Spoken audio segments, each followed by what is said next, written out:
আসসালামু আলাইকুম।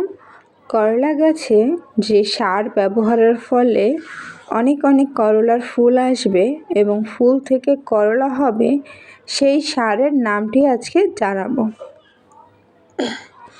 করলা গাছে অনেক ফুল পেতে হলে দুটো কাজ করতে হবে।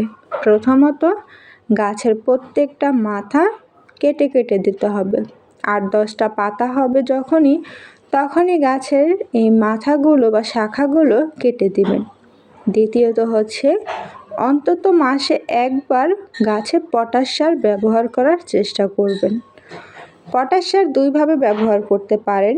বাজার থেকে কিনে আনা পটাশ সার গাছে দিতে পারেন, যেটা লাল রঙের পটাশ, অথবা 3টা কলার সিল্কে 1 মুঠো পেঁয়াজের খোসা নিয়ে 1 সপ্তাহের জন্য বা 3 দিনের জন্য একটি পানির মধ্যে রেখে দিন।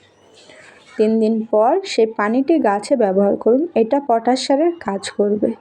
এতে করে গাছে প্রচুর ফুল ফল আসবে।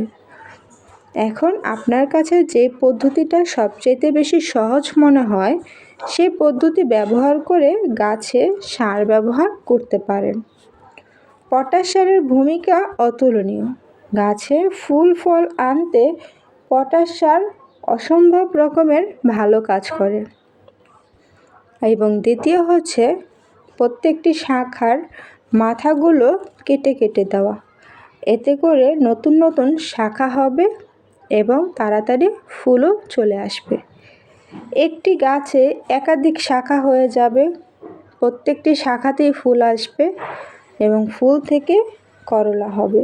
সবাই জানি করলা অনেক পুষ্টিগুণ সম্পন্ন একটি খাবার, সবজি।